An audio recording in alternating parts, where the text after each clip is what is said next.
Bonjour à tous et bienvenue du coup dans cette nouvelle vidéo. Alors je sais, ça fait longtemps que j'en ai pas publié, j'ai été très occupé par mon travail, mais ça m'a également permis de découvrir plein de nouvelles choses et donc plein de nouvelles vidéos à venir. On va commencer par une petite série de vidéos de plein de petits outils que j'ai pu découvrir dans les derniers mois, enfin surtout les 2 dernières années on va dire, qui vont nous permettre après de pouvoir voir encore plein d'autres choses et on va pouvoir après interconnecter un petit peu tous ces outils ensemble. Donc on va balayer une petite série d'outils qui me paraissent intéressant de connaître parce que ça peut très bien vous servir dans n'importe quel de vos projets. Aujourd'hui, on va commencer par parler de Portainer. Alors Portainer, qu'est-ce que c'est? C'est une interface graphique pour les commandes Docker. Alors pour ceux qui ne connaissent pas Docker, je vous invite à vous renseigner sur ce que c'est. Moi je l'utilise énormément. J'ai eu un petit peu de mal à m'y mettre. Il m'a fallu bien 2-3 fois avant de vraiment bien prendre le coup. Depuis que je suis passé ou que j'utilise régulièrement Docker, je peux plus quasiment m'en passer. C'est-à-dire que dès que je veux poker, tester un outil rapidement, c'est la solution que je vais privilégier dans un premier temps. Ça me permet de bien isoler et puis une fois que j'ai fini de poker, si ça me plaît ou si ça me plaît pas, peu importe, je peux tout réinitialiser, mettre à la poubelle et faire comme si de rien n'était. Enfin bon, ça me permet de vraiment isoler mes différents tests, mes différents logiciels ou mes différentes parties applicatives, et donc ça nous permet de vraiment faire ça proprement. Alors Portainer, qu'est-ce que c'est? Donc c'est une interface graphique. Souvent quand on parle de Docker, on connaît les lignes de commande. Donc si je fais par exemple ici un Docker PS, vous allez voir, donc j'ai actuellement un conteneur qui tourne. On a l'habitude d'utiliser plutôt cette ligne de commande, après avec éventuellement Docker run, et donc je vais mettre le nom du conteneur que je veux lancer, son image, etc. Cette ligne de commande nous permet de lister par exemple les volumes, de faire tout un tas de choses. Mais en réalité, qu'est-ce qui se cache derrière tout ça? En fait, faut voir à la source comment ça se passe. Donc on a le démon Docker là qu'on trouve en bas. Il y a une API REST et nous en l'occurrence pour l'instant on utilise donc la Docker CLI. Voilà, quand on tape Docker dans la ligne de commande, dans un terminal, finalement on vient utiliser la Docker CLI. Portainer, qu'est-ce que ça va être? Ça va être une interface graphique qui va venir se greffer finalement directement sur l'API REST. Ça peut être sympa en fait si jamais vous avez un petit peu de mal à utiliser la CLI ou ça vous paraît un petit peu long, c'est-à-dire quand vous faites beaucoup de POC, vous avez beaucoup de containers, que vous voulez faire un peu de nettoyage, tout ça, ça peut être un petit peu fastidieux d'utiliser ces commandes. C'est toujours très important de connaître les commandes de la CLI. Ça reste la base, et puis après il y a des serveurs sur lesquels vous n'aurez pas forcément accès à une interface graphique, etc. Quoique après, vu que c'est une interface web avec Portainer, vous pourrez toujours l'installer. Mais c'est toujours intéressant de bien connaître la CLI, mais je trouve que Portainer est aussi une bonne introduction, vous permet un peu plus facilement de comprendre certains concepts et les visualiser un petit peu mieux. Donc on va passer tout de suite à l'installation de Portainer. Alors faites attention, ils ont deux versions, ils ont la version commercial, bon, qui ne nous intéressera pas, on se limitera en fait à la partie community qui a suffisamment de features en fait pour ce qui nous intéresse. Donc on va aller sur la partie install pour qu'ils nous disent comment on fait ça. Alors nous ça sera donc une fraîche install, ça sera, on n'a pas de service Portainer qui tourne sur un serveur pour l'instant. Effectivement c'est sur du Docker et on est actuellement sous Linux. Voilà, donc faut cliquer quelques fois comme ça. Alors il y a un petit problème sur leur lien, je pense, a priori on tombe pas sur la bonne version. Bon, je vais aller directement sur la dernière version, qui est grosso modo assez similaire à celle sur laquelle on était avant. Et là on n'a plus qu'à suivre les différentes étapes sur comment faire. Alors attention, il se peut que par défaut vous tombiez sur la Business Edition là. Pensez à bien cliquer sur Community Edition, sinon après vous aurez quelques surprises par la suite. Alors ils nous disent déjà dans un premier temps donc de créer un volume Portainer Data. Bon, chose relativement classique, ça nous permettra si jamais on veut le déplacer ou qu'on veut mettre à jour notre conteneur Portainer de ne pas perdre toutes les données qui sont dedans. Alors on va faire ce qu'ils nous disent, docker volume create Portainer underscore data. Alors évidemment vous pouvez changer le nom, c'est juste qu'après dans la commande qui suivra, on réutilise ce conteneur, donc pensez également à changer le nom si jamais vous voulez le faire dans la commande qui suit. Voilà, et la partie install se fait vraiment dans la commande suivante. Alors je viens de la copier Et avant de la lancer, on va regarder un petit peu ensemble ce qui se passe. Bon, évidemment, là, Docker Run jusque-là sans souci. -D donc en mode détaché. On va exposer donc plusieurs ports, le 8000 et le 9443. Alors depuis une version assez récente, effectivement, leur port par défaut c'est le 9443. Pourquoi? Parce qu'ils génèrent automatiquement des certificats HTTPS. Donc c'est pour ça qu'ils ont pris cette extension 443. Le nom, on laissera portainer, il n'y a pas de souci. On veut qu'il redémarre systématiquement si jamais il y a un souci. Et là, donc, on va avoir deux volumes qui vont être bindés. Alors, le premier va être hyper important, donc c'est la socket Docker. La socket Docker, c'est quoi? C'est l'accès en fait à l'API REST, comme on a vu sur le schéma précédemment. Voilà, c'est ce qui nous donnera accès finalement à cette API REST. Donc évidemment, nous, la socket Docker, c'est celle qui est en local sur notre machine hôte. Il faut la partager avec le conteneur pour qu'il puisse y avoir accès. Le deuxième volume qui est monté, donc c'est le portainer data, celui qu'on a monté. Évidemment, si jamais vous avez modifié le nom, pensez à le modifier également dans la ligne de commande ici. Voilà, et ensuite l'image qui est utilisée, donc c'est la portainer CE. Allez, je lance ça. Alors moi j'avais déjà téléchargé l'image, donc l'instanciation est extrêmement rapide. Maintenant s'il faut, le pool est quand même relativement rapide. Évidemment ça va dépendre de votre connexion internet. Alors si je fais un coup de Docker PS, normalement je dois avoir donc ce container portainer qui a été lancé donc il y a 14 secondes et qui écoute bien sur le 9443. Donc on va aller voir ça de suite.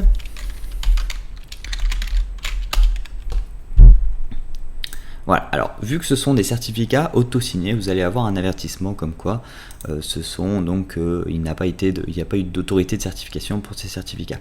Vous pouvez procéder. Attention, il n'y a pas forcément la redirection automatique. Donc si jamais vous avez mis HTTP sans le HTTPS, vous aurez ce message là. D'accord. Donc pensez bien à spécifier HTTPS et localhost 9443. Vu que c'est notre première connexion, il vous demande de créer un compte et un mot de passe.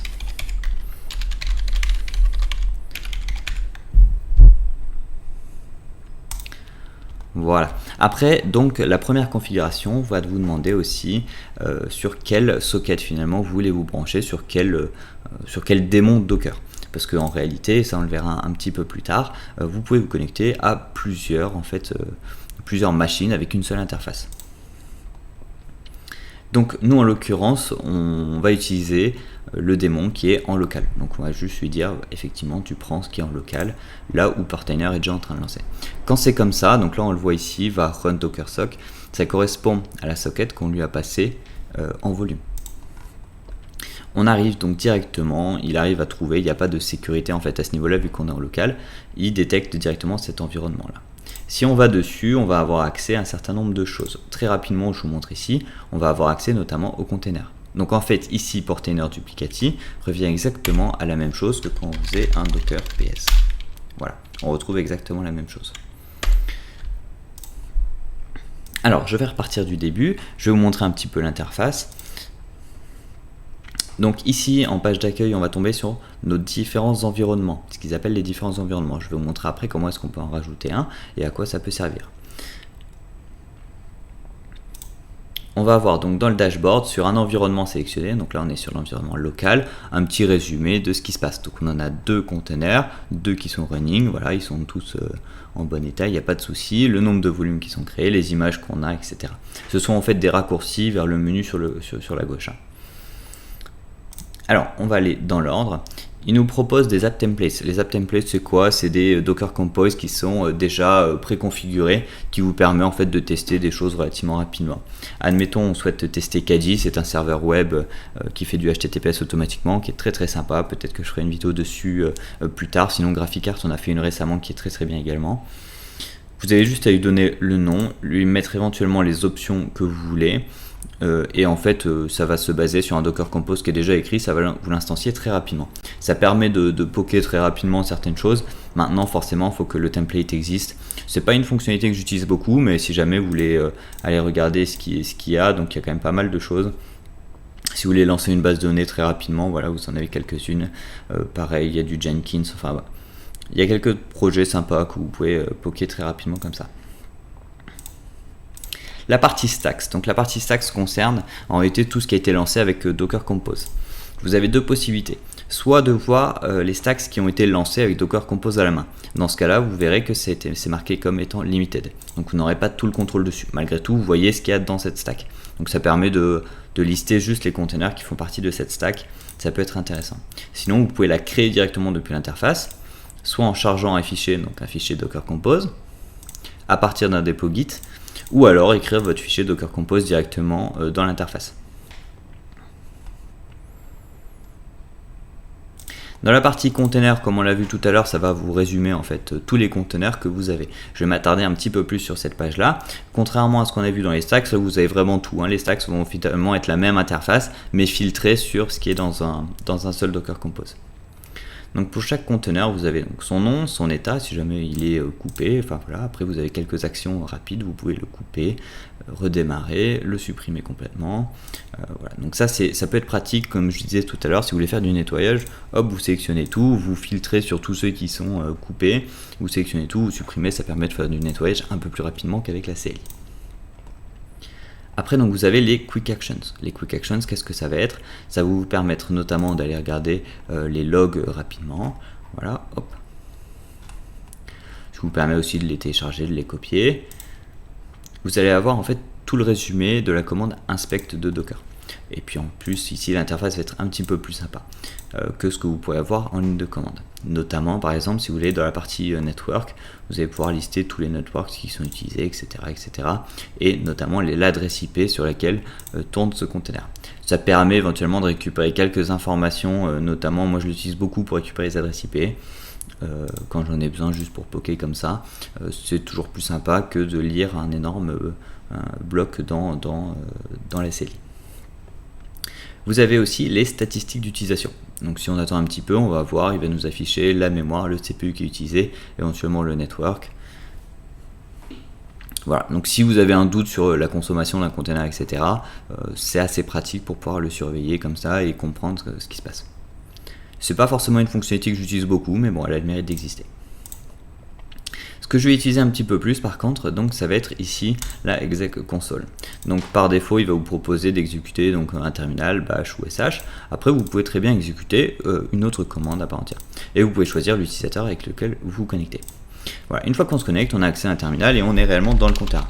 Donc c'est beaucoup plus pratique, on n'a pas besoin de réfléchir à ok, qu'est-ce que je dois faire, un docker exec, le nom du container, dans quel sens ça se passe.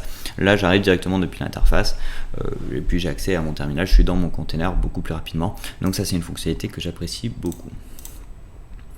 Ici vous allez avoir un résumé éventuellement du stack dans lequel on est, l'image qui est utilisée, donc l'adresse IP, ça nous permet aussi d'avoir l'adresse IP par défaut. Et ici aussi une information intéressante, donc les ports qui sont exposés. Alors uniquement ceux qui sont exposés sur la machine hôte. C'est-à-dire que si ici on n'avait pas fait le binding du 9443 avec notre machine hôte, on ne le verrait pas apparaître. Donc si on le souhaite depuis cette interface, en fait depuis la partie container, on peut créer aussi directement un container de la même façon qu'on lancerait un Docker run ou quelque chose. Donc on va créer un container PHP par exemple. Nous on va utiliser, donc je vais faire une petite recherche. On va utiliser un tag assez précis. Hop, on va faire une recherche de PHP. Et on va voir ce qu'on trouve. On va prendre l'exemple qui donne là, le PHP 7.4 CLI. Hop, donc on va mettre ça. Alors là en l'occurrence on utilise le Registry Docker Hub. On verra plus loin qu'effectivement on peut enregistrer d'autres registries. Donc si vous avez des registries perso, il n'y a aucun souci, vous pouvez les rajouter. Et donc récupérer après des images qui sont sur vos propres serveurs, il n'y a aucun souci. Donc là ici il nous demande si jamais l'image n'existe pas, est-ce qu'on veut qu'il efface le pool, évidemment. Bon, ici ça fait partie des features dont on n'a pas accès en étant dans la Community Edition. Bon, j'en ai jamais eu besoin donc je ne vous en parlerai pas. Ici on peut voir éventuellement si on a besoin de faire donc la partie mapping des ports, etc. Bon, on a accès à peu près à tout. Éventuellement on peut ici aussi rajouter donc toute la partie volume, réseau, variable d'environnement, les libellés, enfin bon. Ici on peut vraiment paramétrer de la même façon qu'on le ferait depuis la CLI. Ici on va rester sur quelque chose de très basique juste pour voir ce que ça fait. Et si je fais déployer, voilà, vu que l'image existait déjà, c'est allé relativement rapidement. Ici, on voit qu'il a créé le conteneur. Je suis pas sûr qu'il reste. Voilà, forcément, il se coupe. On est en mode CLI. Je vais rien lancer du tout dans les logs. Voilà, dans les logs, pardon. Ici, on voit qu'il a lancé PHP et puis après, il s'est coupé dans la foulée. Maintenant, si je voulais donc le supprimer parce que j'en ai pas besoin, hop, je le supprime et c'est tout bon. Ici, on ne le voit plus. Voilà, donc assez rapide pour démarrer un conteneur. Si jamais vous avez besoin comme ça et que vous n'avez pas envie de vous embêter avec une commande Docker Run. Ici on va avoir donc dans la partie images toutes les images qui sont en local. Notamment ce qui va être intéressant, ça va être de voir toutes celles qui ne sont pas utilisées. Donc typiquement là celle de PHP on n'en a plus besoin, admettons, on va la prendre et la supprimer. Voilà, très pratique, ça nous permet de faire du nettoyage assez rapidement. On peut aussi depuis ici soit builder notre propre image, donc en lui donnant ici un tag et en mettant ici le contenu du Dockerfile sans problème, ou alors aller chercher directement une image en fait en allant chercher par exemple de la même façon qu'on voyait ici tout à l'heure, on pourrait mettre le PHP et faire le pool de l'image. Donc ça revient au même finalement si on fait un Docker qu'on veut créer dans la partie container pardon, qu'on veut créer un container, il fera le pool automatique, mais si on veut le faire de manière indépendante, on peut le faire uniquement le pool ici et ensuite créer le container, il n'y a aucun souci. Dans la partie réseau, on va avoir des choses assez intéressantes parce que donc ça va nous lister tous nos réseaux avec notamment leur masque de sous-réseau. Et après, depuis ici, on peut voir aussi les machines, enfin les containers en tout cas, qui sont sur ce réseau. On ne peut pas les rajouter directement depuis ici, ça se fait en fait depuis la partie container. Donc depuis la partie container, si je vais dessus, je peux lister en bas, voir tous les réseaux sur lesquels ils sont. Donc ici on a bien le duplicati default et éventuellement on peut aller lui rajouter un défaut, un réseau. Donc si je lui mets par exemple le remote network, voilà, le join, et automatiquement il vient se voir attribuer une adresse IP qui est donc sur le masque de sous-réseau de ce réseau qu'on a créé. Et tout aussi facilement on peut retirer. Alors pourquoi est-ce qu'il me dit que c'est pas possible? Je pense que si je rafraîchis, finalement il me l'a quand même bien enlevé. Voilà. De la même manière que pour donc les images, on a ici aussi la liste des volumes. Donc ici ils sont tous utilisés, si jamais ils ne sont pas utilisés, ils ont le même tag unused, ce qui nous permet de faire de la place éventuellement sur des volumes qui ne seraient plus liés à aucun conteneur. Donc si jamais c'est un volume que vous avez créé à la main avec un nom, vous le verrez très clairement ici. Si c'est des volumes qui ont été créés automatiquement par le container au moment du lancement, bah forcément ils auront le hash comme ça. Maintenant celui-là on voit qu'il est malgré tout utilisé. Je pense qu'on peut voir, voilà, il est utilisé dans le container duplicati. Ici tous les événements, donc on peut, si vous avez un doute sur ce qui s'est passé, alors évidemment ça concerne les événements qui sont directement exécutés dans Portainer. Et ensuite au niveau du host, vous allez juste avoir un petit résumé de la machine sur laquelle est installé Portainer. Ou en tout cas l'environnement sur lequel vous êtes en train de travailler. Donc ça c'était en fait pour chaque environnement. C'est-à-dire que là on était dans l'environnement local. Donc pour cet environnement local, on a les stacks, les containers, les images, etc. Maintenant, d'une manière générale, on pourrait avoir plusieurs environnements. Voilà, ici dans la partie environnement, on retrouve notre environnement local. Je pourrais très bien lui rajouter un environnement. Je rentrerai dans un détail juste après. Après, ce qui est intéressant de voir, c'est qu'on peut aussi bien rajouter un environnement Docker ou Docker Swarm, ou alors du Kubernetes. Donc si je vais sur la partie Docker, il nous laisse plusieurs possibilités. Soit on installe un agent. Alors pour ça, il faut qu'on soit sur le même réseau et qu'il puisse communiquer en fait finalement avec notre portainer principal. Soit on utilise l'API, je vous montrerai comment on fait ça tout à l'heure, ou alors la partie socket. Alors la partie socket finalement c'est ce qu'on a fait pour l'agent local, c'est-à-dire qu'on lui a fait un data bind de la socket en local vers donc le container, ce qui lui permet de penser que c'est directement lui. Voilà. Donc ça c'est la manière la plus simple. Maintenant on l'a déjà fait pour le local, on le verra comment on le fait pour l'API, ce qui permet finalement sur un même, si vous avez plusieurs machines qui ont Docker sur un même réseau, d'utiliser la même instance Portainer pour surveiller ces différentes machines. Dans la partie registries, donc là vous pouvez rajouter éventuellement, comme je vous disais tout à l'heure, votre propre registry. Ou alors vous pouvez vous baser sur donc Docker Hub et installé, du GitLab, ou sinon votre propre registry, et éventuellement faire passer la partie authentification. Je ne rentrerai pas dans la partie authentification, je vais juste vous montrer rapidement quelque chose qui me paraît intéressant dans la partie des paramètres généraux de Portainer, c'est la partie authentification. Alors, de base, dans la version Community Edition, vous avez trois possibilités pour vous authentifier. Vous avez donc la partie interne, comme on vient de faire en fait finalement avec le compte admin. Vous avez la partie LDAP. Donc si vous avez votre propre serveur LDAP, vous pouvez renseigner ici toutes les informations qui vous intéressent et donc utiliser votre LDAP pour vous connecter. Donc ça permet finalement d'intégrer Portainer très facilement dans votre solution d'authentification et d'autorisation habituelle. Et la dernière qui est très intéressante, c'est OAuth. Alors la plupart des providers sont uniquement dans la partie Business Edition. Maintenant, si vous avez votre propre serveur OAuth ou OpenID Connect, par exemple un serveur Keycloak, je ferai une vidéo sur le serveur Keycloak qui est un très bon serveur que j'ai utilisé et que j'apprécie énormément. Vous pouvez ici renseigner donc toutes les informations de ce serveur Keycloak et utiliser cette solution-là pour vous authentifier. Maintenant, si vous êtes donc en local, vous allez dans la partie Users, vous pouvez créer facilement des nouveaux utilisateurs pour pas que tout le monde utilise le compte admin évidemment. Lui donner éventuellement le rôle d'administrateur et après créer différentes équipes, et en fonction des équipes vous pouvez leur donner plus ou moins de droits finalement sur vos environnements. Voilà, donc ça c'était un aperçu déjà rapide de Portainer. Qu'est-ce que ça peut faire? Alors ça fait exactement la même chose finalement qu'avec la CLI. Maintenant je vais faire une petite aparté en fait par rapport aux environnements.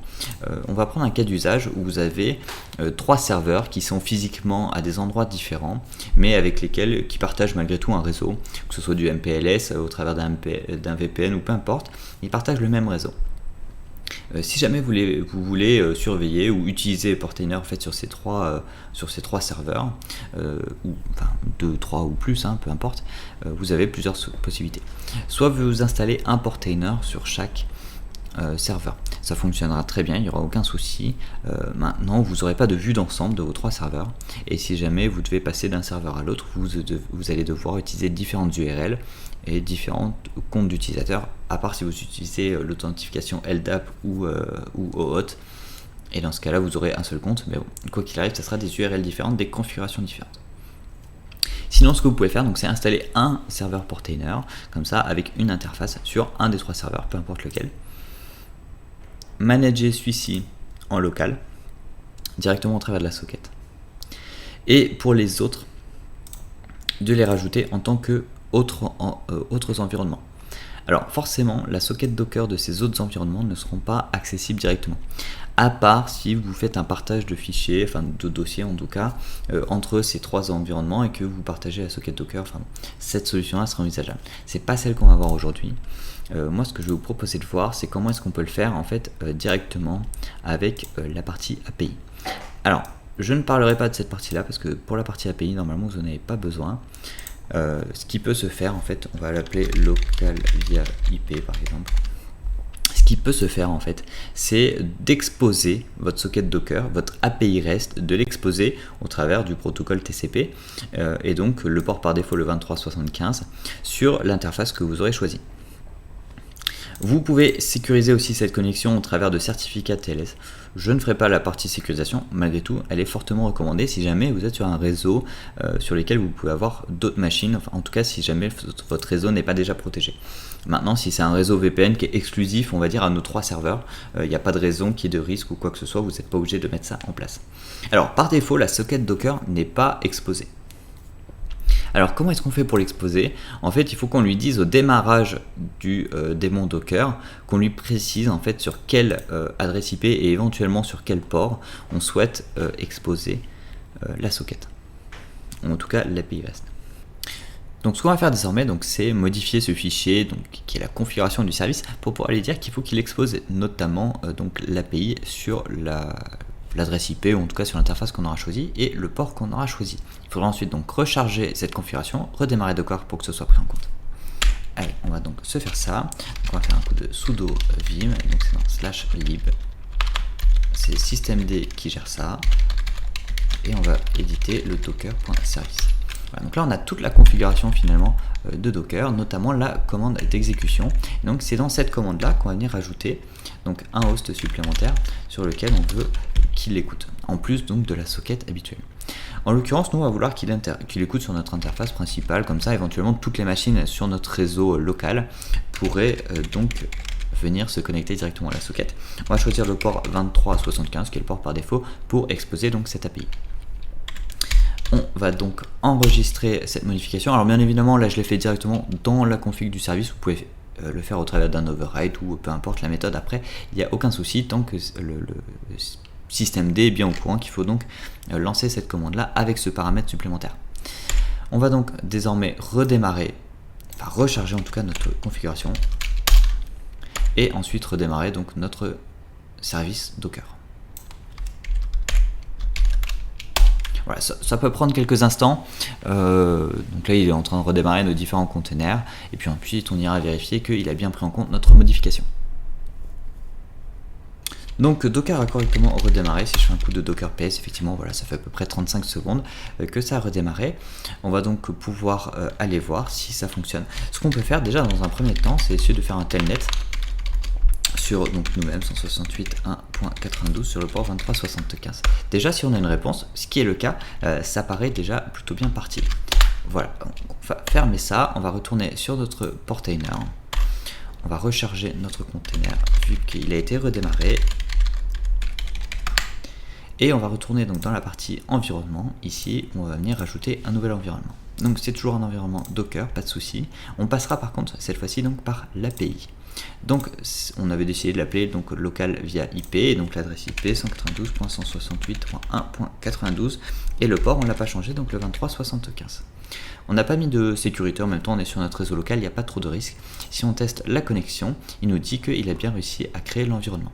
Donc on arrête ça et voilà, on voit qu'on a deux méthodes de connexion différentes, soit au travers de la socket, soit au travers donc de l'adresse IP. Donc je vous rappelle, ceci est possible parce que donc on a demandé au démarrage du démon Docker que la socket, en tout cas l'API, soit exposée notamment sur cette adresse IP là. Donc si on retourne ici dans la page sur la page d'accueil, je vais fermer ça, on a nos deux environnements. Alors en l'occurrence ce sont les mêmes vu qu'on est sur la même machine, mais on voit donc qu'on n'est pas connecté de la même façon. Et donc si jamais vous êtes sur un réseau sur lequel vous pouvez brancher différents serveurs, ça reste une bonne méthode donc d'exposer ça. Alors attention avec cette méthode là à la sécuriser si besoin, ou alors soit vous la sécurisez au travers de certificats TLS, ou alors vous passez par un VPN, vous créez un réseau avec uniquement les machines qui vous intéressent, et dans ce cas là il n'y aura pas trop de risque à moins qu'il y ait une incursion sur votre VPN. Parce que si jamais vous exposez cette socket Docker, cette API, c'est porte ouverte après à n'importe qui a accès à cette API pour faire tout et n'importe quoi sur votre partie Docker. Voilà, donc c'était la présentation de Portainer, j'espère que ça vous a plu, que vous avez appris des choses. N'hésitez pas à les bidouiller ou poser éventuellement quelques questions dans les commentaires s'il faut, et si vous avez aimé la vidéo, n'hésitez pas à le faire savoir.